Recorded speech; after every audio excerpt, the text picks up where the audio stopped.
네, 어제 새정치민주연합 전당대회에서 문재인 후보가 신임 당대표로 선출이 됐습니다. 자, 그런데 처음 대표가 돼서 한 이야기가 박근혜 정부와 전면전을 선포를 했습니다. 여러분 기억하실 텐데 지난 대선에서 박근혜, 문재인 두 후보가 치열하게 붙었었는데 다시 2년이 조금 지난 시점에서 다시 문재인 후보가 야당의 당대표가 되면서 박근혜 정부와 전면전을 선포를 했습니다. 어떤 의미가 있는지 짚어볼 텐데 먼저 문재인 신임 당대표의 이야기 들어보시죠.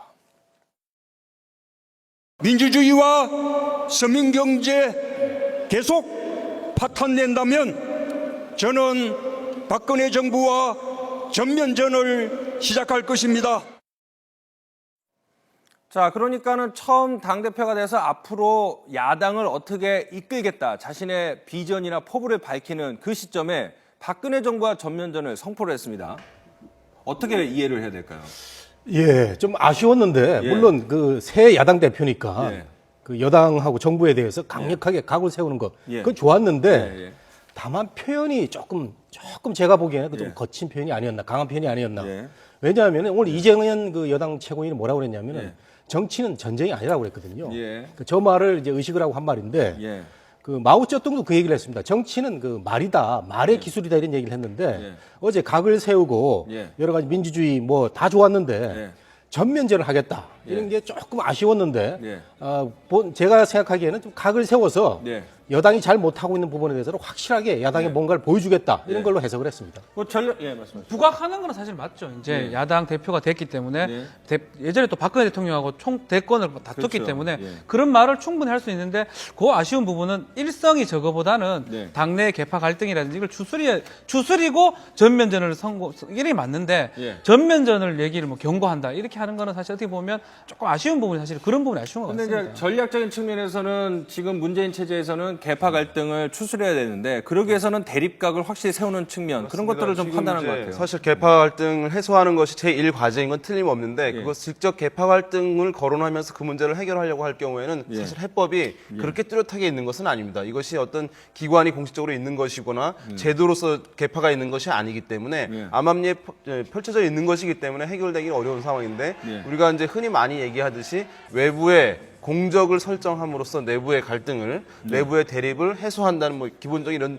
전략들이 있을 수 있는데 그것과 비슷한 측면이 있을 수 있습니다. 그러니까 박근혜 정부에 대해서 각을 분명하게 세우게 되면서 내부에 있었던 혼란과 갈등 이런 예상되는 부분들을 일정 부분 봉합할 수 있는 이제 전략이기 때문에 지금 일성을 박근혜 정부와 대립각을 세우겠다고 분명히 밝힌 것이라고 할 수 있습니다. 그러니까 내부 문제를 해결하기 위해서 외부의 적을 확실하게 부각시킨 그런 전략적인 선택, 뭐 이런 측면이 있을 수 있을 것 같은데 여당 입장에서는 그동안 문희상 비대위원장이 다소 완화되고 좀 온건하고 합리적인 분이었는데 이런 강성 야당 지도자를 만났으니까 조금 골치가 좀 아플 것 같아요. 여당 입장에서는요. 그렇습니다. 아무래도 친노하면은 예. 그 강경의 이미지가 강하고 예.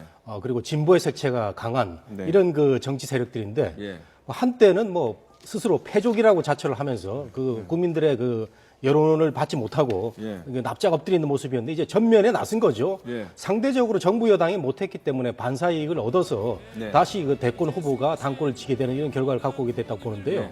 선진국의 대통령 중심제의 국가에서는 대권 후보가 예. 다시 정치적인 이런 어떤 큰 제기를 하는 경우는 극히 드뭅니다. 이번에 미국도 지난번에 롬니가 뭐 석패를 했다고 그래서 다시 하려고 그랬는데 미국 국민들이 하지 말라고 그랬거든요. 그런 거 보면은 우리나라 국민들은 정치인들을 관대합니다. 한 번 더 해봐라. 예. 한 번 더 기회를 가지면 좋겠다. 이런 그 관대한 그 정서가 있는데 예. 이 국민들의 정서를 우리 그 예. 친노의 대표인 문재인 그 대표가 앞으로 어떻게 잘 살려서 예. 그 여권하고의 그 효율적인 그 경쟁을 하느냐 예. 그게 중요하다고 보는 거죠. 일단 지금 문재인 지금 당 대표가 이제 된 것인데요. 예. 예. 두 가지 아마 전략으로 갈 가능성이 예. 높습니다. 그러니까 정권과는 기본적으로 분명하게 각을 세우는 대립각을 세우면서 박근혜 대통령 현재 권력과 대척점에 서 예. 있는 야당의 어떤 대표 주자 이미지를 확실하게 세울 수 있는 것이고요. 예. 반면에 대선 주자로서 본인이 예. 그런 강성 이미지는 일정 부분 또 세척해 나가려고 해나가려고 하는 전략. 그러니까 뭐냐면 50대나 또 60세 이상의 고령층들, 고령화로 상당히 많아지고 있는데 이 부분을 대선 주자로서 포섭하지 않게 되면 우호적 정서를 만들지 않게 되면 사실 상당히 어려운 것이거든요. 그러니까 이제 보도에도 좀 나오고 있습니다만은 뭐 지금 이승만, 박정희 전직 대통령들의 묘역을 참배하겠다 이런 것도 사실은 그러한 전략의 일환으로 볼 수 있는 것이죠. 그러니까 정권과는 각을 분명히 세우고 그러나 국민들로부터는 그렇게 이제 너무나도 강성 이미지 있는 것들을 좀 약화시키는 이런 두 가지 전략으로 앞으로 해 나갈 가능성이 상당히 높다 이렇게 볼 수 있습니다.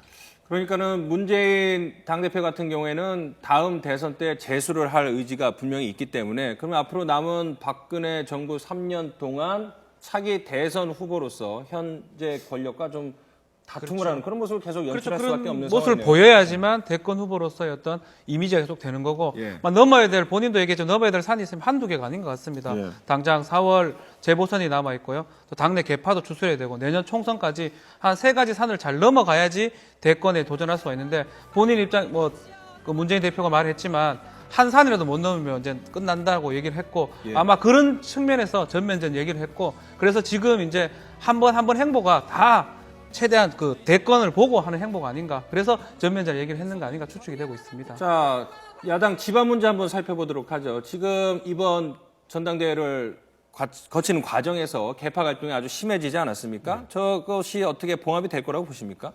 특히 그 박지원 그 후보가 박진호 의원이 석패를 했는데 정말 3.5%면은 정말 그 박빙의 승부 속에서 석패를 해서 뭐 어떻게 생각하면은 그 경선 룰 관련해서 이의도 제기할 수 있는 이런 그 마당이었는데 굉장히 쿨하게 그 승복을 했어요. 그래서 역시 그 야당의 지도자답다라는 생각을 많이 했는데 그래도 나는 패자다. 그 승자가 잘해주길 바란다. 이런 얘기를 한 걸 보면은 저는 뭐 박지원 의원이 갖는 당내 비중을 생각하면은 갈등의 봉합이 의외로 우리 언론에서 생각하는 것보다는 쉽게 봉합이 되고 그 대여 전선에서의 그 보조를 맞출 가능성이 있다.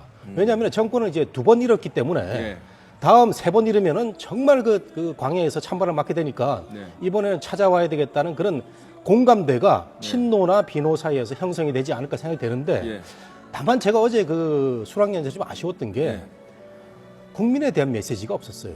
사실은 그 자리는 온 보도 채널이 그 종편이 다 중계를 하는 그런 마당이었는데 국민들 보라는 거거든요. 근데 국민들에 대한 어떤 따뜻한 위로라든가 좋은 정책으로 우리가 심판을 받겠다 이런 얘기가 없으면 아쉬웠는데 기자회견에서 보면은 법인세 올리겠다, 복지 수준 유지하겠다 보면은 앞으로 여당과의 상당한 이런 정책적인 면에서 그 각이 날카로운 각이 예상되는 것 같아요. 자, 앞서도 이제 정 교수님 말씀을 하셨지만은 그 취약 지지 계층을 끌어올리기 위한 또 야권 후보로서 여러 가지 정책적인 클릭 변화가 좀 필요할 것 같은데 저희가 잠시 후 이제 생중계를 또 해드릴 예정이지만 지금 이 시각 문재인 신임 당대표는 현충원을 참배를 하고 있고 어제 예고한 대로 박정희, 이승만 두 전직 대통령의 묘역도 참배할 예정입니다. 저희가 이제 새롭게 화면이 들어오면 생중계로 보여드릴 예정인데 그런 모습이 이제 변화된 모습은 분명합니다. 야당 지도부가 이렇게 그 이승만, 박정희 전 대통령 묘역 참배하는 게 처음인 것 같습니다. 처음인 것 같고 또 좀 문제되는 게 지금 최고위원들은 다 가지 않거든요. 않고 문희상 비대위원, 전 비대위원장하고 지금 두 사람이 간다는 건데 아마 보수표라든지 좀 온건파, 좀 이게 표의 확장성 이런 것들 생각해서 조금 뭐 행보를 바꾼 것 같고요. 그렇지만 당내에서는 그렇지 찬성하는 것 같지는 않습니다. 만약에 간다면 당선 최고위원을 같이 가는 게 사실 모양새 바람직한데 딱 혼자 문희상 비대위원장과 같이 간다는 건 결국 조금 파열음이 있는 거 아닌가 막 그런 생각이 좀 들고 결국은 지금 행보는 이제 그 보수표를 앉는 건데 그 보수표를 앉는 거를 이제 당내에도 그 전달이 될지는 좀 지켜봐야 될 것 같습니다. 지난 대선 과정에서도 대선 후보로 결정되고 난 다음에 김대중 전 대통령 묘역만 방문을 했던 것이거든요. 근데 이제 이것이 본인이 이제 대선 주자인데 국가 지도자, 그러니까 야당 지도자라든가 또는 야권 지도자가 아니라 국가 지도자의 이미지를 갖추기 위해서는 일정 정도 이념을 뛰어넘는 모습들을 보여줄 필요가 있는 것이기 때문에 그때 당시에도 이제 논란이 많이 있었습니다. 그래서 이제 이번 같은 경우는 그렇게 이제 국가 지도자의 이미지를 얻을 기회를 지금 얻은 상황이기 때문에 그런 상황에서 지금 첫 행보를 이것을 이제 이승만, 박정희 전직 대통령 묘역에 참배하는 것이라고 할 수 있겠고 국가 지도자 이미지를 어쨌든 지금 문재인 후보 같은 경우에는 참모 이미지 상당히 강했거든요. 전직 대선 주자이기 했습니다만은 이제는 그것을 불식시킬 기회를 얻은 것이니까 아마도 그 국가의 포커스를 맞춘 행보를 앞으로 상당히 많이 보이지 않을까 생각됩니다. 그리고 저는 문재인 대표가 그 문희상 비대위원장이 안을 뭐 만들었지만 네. 이승만 대통령, 박정희 전 대통령 네. 이 두 분 그 묘역에 참배하는 걸 정말 잘했다고 생각이 됩니다. 우리가 싫든 좋든 간에 뭐 공가가 있지만 어쨌든 우리의 대통령이었고 여기에 대해서 야당이 항상 그 거부를 할 수는 없는 입장 아니었습니까? 정말 잘 됐다 이렇게 보고 싶습니다. 자, 뭐 특별한 이유가 있었습니까? 그 묘역을 참배 안 하는 것들은? 뭐냐 하면 어쨌든 야권 입장, 진보적 뭐 경향을 가진 분들, 진보 진영 입장에서는 이승만 대통령과 박정희 전 대통령 같은 경우에 사실 어쨌든 여러 가지 공과 과가 있다고 얘기는 하겠습니다만은 민주화를 제1 가치로 또 가장 이제 업적으로 야권 입장에서는 가지고 있는 상황인데 그것을 사실 방해했던 인물들이라고 하는 인식이 아직까지 크게 자리 잡고 있는 상황이기 때문에 묘역을 섣불리 참배했다가는 어쨌든 그러한 이제 흐름과 배치되는 행보를 보이는 것이 자칫 어쨌든 외면받을 수 있는 우려가 있었기 때문에 지금까지는 참배를 하지 않은 것이거든요. 그런 면에서 봤을 때 지금까지 이제 그런 논란들이 많이 이제 이루어져 왔고 그런 상황에서 이제는 산업화와 어쨌든 민주화 간의 화합이 필요하다는 점 이런 것들이 계속해서 야권 일각에서도 그런 논의들이 나왔습니다. 그런 상황에서 이전과는 좀 상황이 많이 바뀌었다. 그리고 완전히 산업화 세력에 대한 배제, 또 50대와 60세 이상 고령층에 대한 배제 이 전략으로는 야권이 큰 선거에서 승리할 가능성이 상당히 줄어들 수밖에 없다는 이 우려들이 야권 일각에서 제기되었고 그러한 점에서 오늘 어쨌든 행보가 시작되지 않았나 생각됩니다. 자, 그런데 이제 4월 말에 보궐선거가 세 곳에서 실시가 될 텐데요. 지금 야권에서는 최대 한 5명 정도가 또 출마를 할 가능성이 점쳐지고 있지 않습니까? 그래서 너무 일찍 시험대에 오를 가능성도 커 보이는데 또 야권 연대 고민을 할 수밖에 없는데 옛 통합진보당 의원들 다 나갈 테고요. 어떻게 처리를 할 것 같습니까? 본인이 이제 헤쳐나가야 될 리더십의 그 시험인데 네. 어제 그 YTN 보도를 보니까 네. 야권 연대는 뭐 없다는 그런 그런 입장을 취지로 얘기를 전한 것 했죠. 같아요. 예. 그래서 통합진보당 전 통진당 의원들이 출마하는 것은 제 생각에는 별 그 지지율이라든가 득표를 고려하면은 큰 문제는 아닐 것 같은데 국민 모임과의 어떤 그 분열은 조금 영향을 미칠 수는 있는데 저는 어차피 저 새정치민주연합이 새 대표 체제에서 앞으로 나가기 위해서는 이 야권이 그 2, 3명으로 분열이 되더라도 이것을 좋은 후보를 내가지고 극복하는 정면 돌파가 필요하다고 생각합니다. 그동안에 우리가 야당하면은 항상 야권 단일화, 뭐 빅텐트, 연대, 이 뭐 여당을 이기기 위해서 고육지책 끝에 나오는 그런 그 상황이지만 국민들 입장에서는 굉장히 그 실망스러운 또 진부한 구태의연한 그런 방법이었거든요. 그래서 저는 그 말 그대로 좋은 후보를 내 가지고 정면 돌파하는 방법이 필요하고 조금 전에 이제 그 박정희 이승만 대통령 모욕에 참배하는 것처럼 발상의 전환이 강한 야당을 만들 수 있다. 그래서 우리가 여당이 그 지지를 할 때는 야당이 또 강력하게 존재 의미를 발휘해서 민주주의가 균형과 견제 아니겠어요?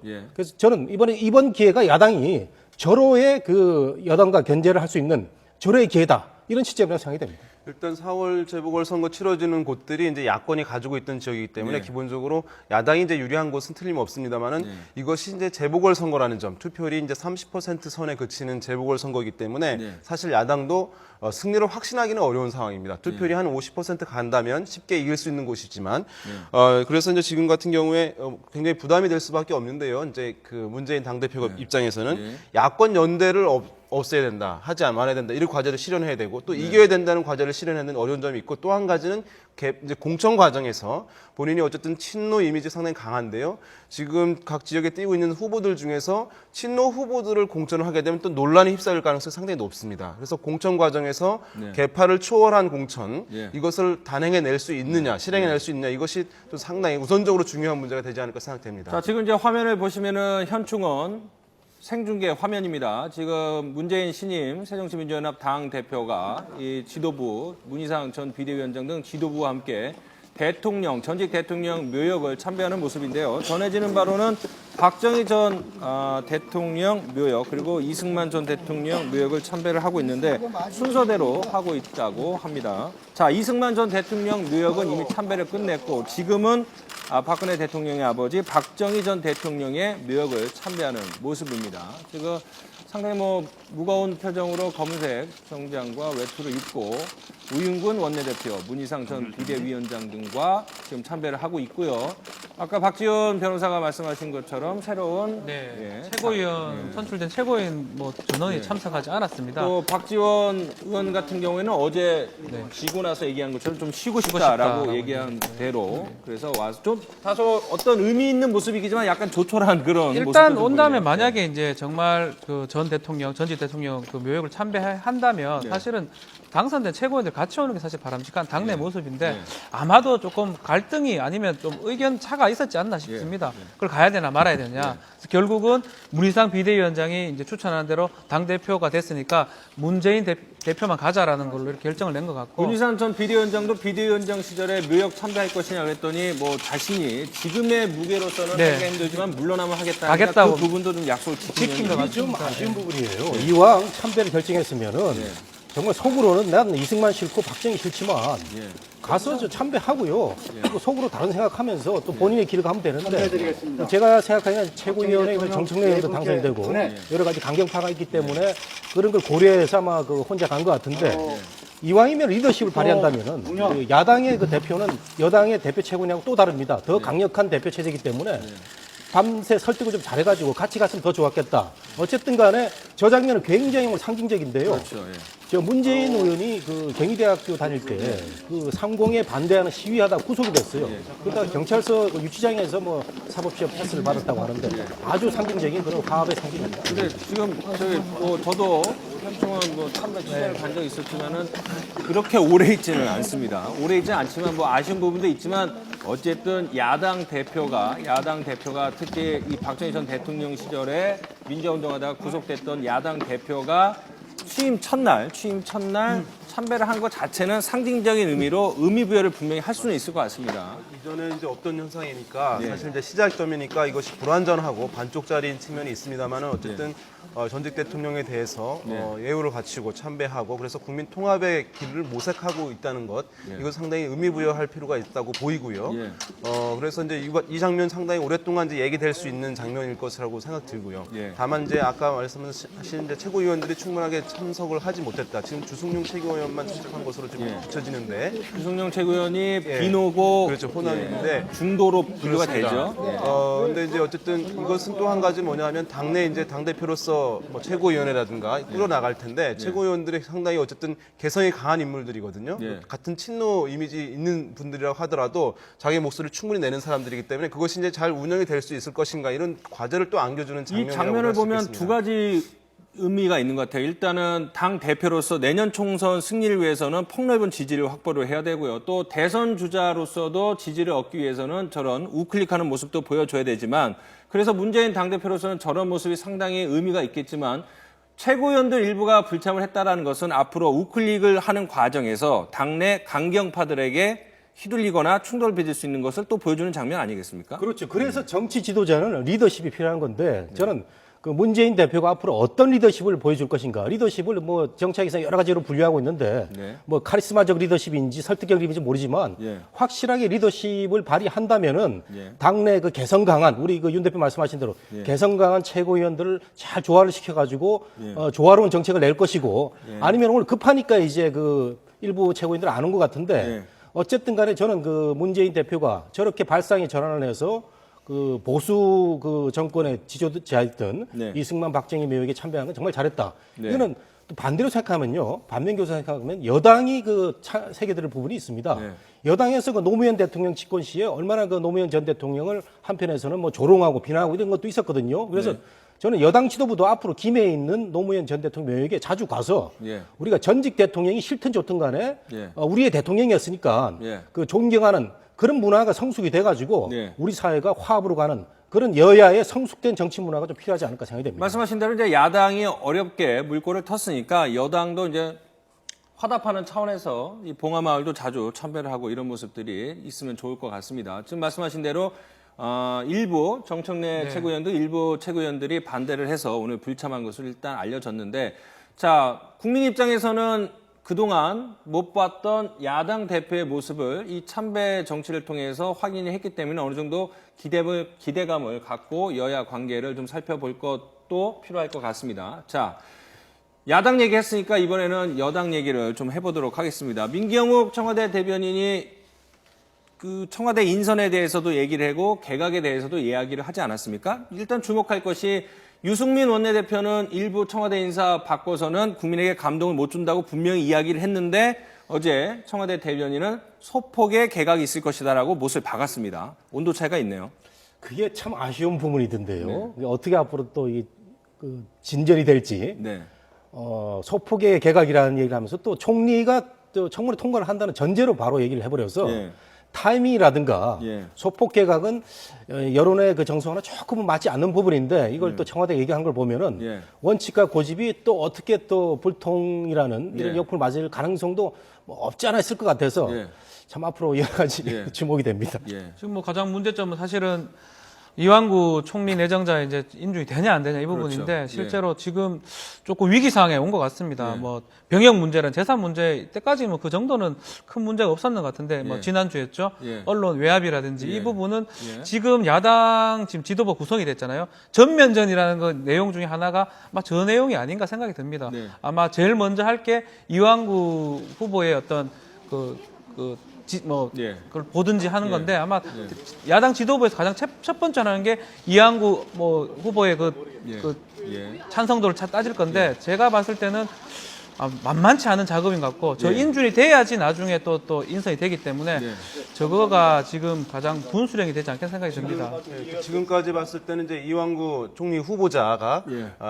국회의원이기 때문에 사실 이제 의회 내에서 상당히 분위기가 좋았고요. 그래서 야당에서도 예. 뭐 별도로 당론을 설정하지 않고 의원들의 자유 투표에 의해서 예. 아마도 이제 이것이 진행될 것이 일반적으로 예상되던 상황이었습니다. 예. 아마도 야당도 이제 그런 입장을 갖고 있었을 텐데 네. 지금 굉장히 문제가 불거지게 되면서 예. 또 야당의 신임 당 대표가 이제 예. 이 문제를 이제 거론할 가능성이 상당히 높아졌거든요. 예. 그러면 이것을 야당이 과연 반대 당론으로 채택을 하느냐 여부 이것이 1차적으로 이제 중요한 포인트 중에 하나라고 할 수 있겠고 거기에 따라서 어쨌든 여당 입장에서도 일정 정도 호응을 하거나 아니면은 반드시 강행 처리하는 모양을 보이기 어려운 부담스러운 상황이거든요. 네. 그래서 이탈표가 생기는지 여부 이것이 이제 관건 중에 하나가 될 것으로 보이고 예. 그런 상황에서 지금 어쨌든 총리로 인해서 여러 가지 전국을 쇄신하는 그런 카드로 이것이 지금 굉장히 표가 좋았던 상황인데요. 처음에는 지금 많이 약화되어 있는 상황이기 때문에 그런 상황에서 청와대에서 인적 쇄신을 속보로 가져가겠다라고 하는 것들이 이러한 흐름들을 완전히 이 어떤 위기 상황을 매듭 짓는데 다소간 이제 무리가 있는 것 아닌가라는 시각이 자, 가능한 상황입니다. 예, 청문회 앞두고 예전에 청문회 앞두고 이런 얘기 있지 않았습니까? 위장 전입이나 논문 표절에서 무슨 3대 필수 과목, 장관이 되게 한 뭐 3대 필수 과목 이런 게 있었는데 지금 이완구 총리 후보자 같은 경우에는 논문 표절 같은 경우에는 뭐 의혹 추계도 못 들고 한 10가지 정도 굵직굵직하게 있는데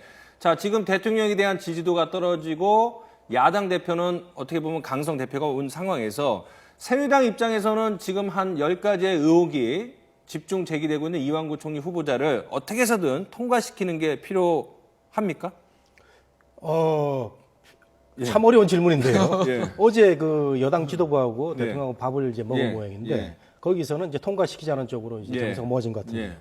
예. 제가 국민 입장에서 보면 굉장히 지금 우리 총리 인준이 네. 우리 그 정치권에 굉장히 우려를 갖게 하고 있는 상황입니다. 예. 예. 왜냐하면 전직 총리 후보자 3명이 낙마를 이 정부 들어서 낙마를 한 상황이고 예.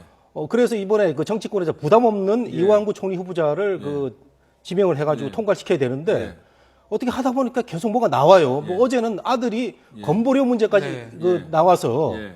소득이 그렇게 변호사에게 계시지만 그렇게 소득이 많은데 건보료 안 냈다. 이 국민 정서하고 맞떨어지지 않는 이런 것도 나오고 네. 그다음에 야당도 부담이 되는 거예요. 그래서 야당도 그 파트너로서 아주 그 의정 활동 잘해왔는데 네. 통과시키고 싶었는데 자꾸 나오니까 이걸 어떻게 해야 되나. 야당의 고민이 있는 것 같고 예.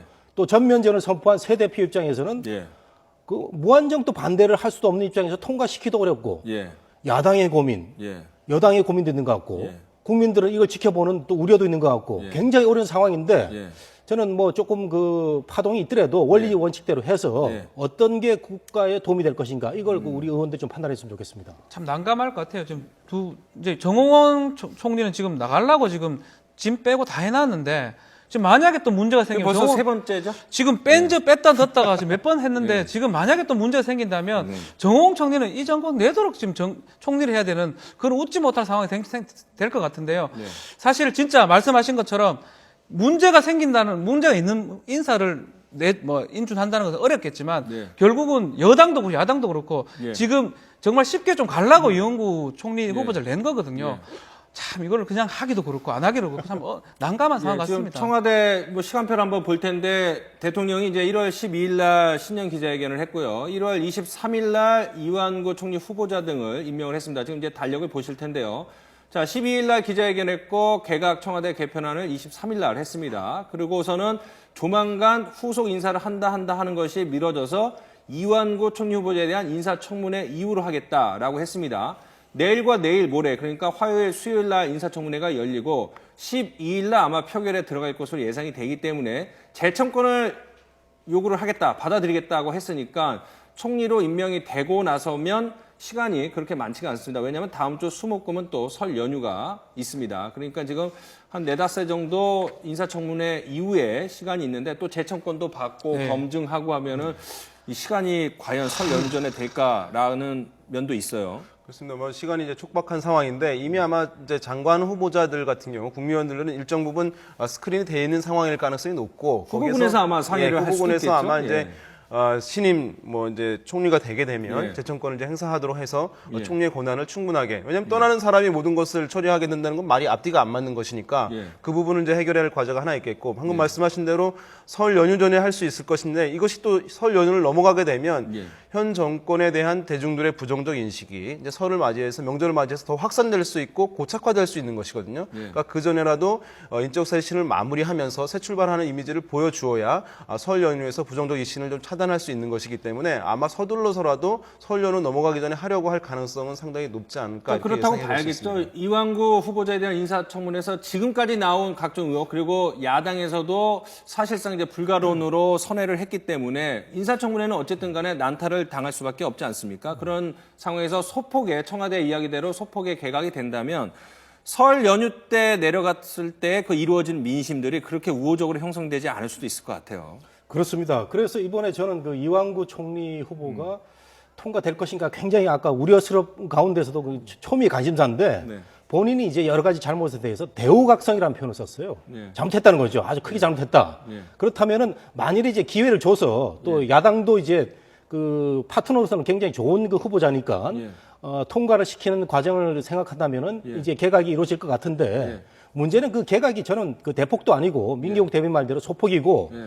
크게 뭐 국민들의 감동을 줄 개각은 아닌 것 같아요. 예. 어제 차관 인사 있었잖아요. 예. 제가 몇 면을 이게 보니까 예. 다 공무원 출신이더라고요. 그래서 지금 공직 사회를 그 개혁을 하지 않고 정부가 이렇게 오다가 예. 마지막 그 기대할 수 있는 조직이 공무원이라는 이런 그 언론 보도도 있어요. 교수님 잠깐만요. 네. 지금 문재인 당대표가 현청원에서 발언했으니까 한번 잠시 들어보죠.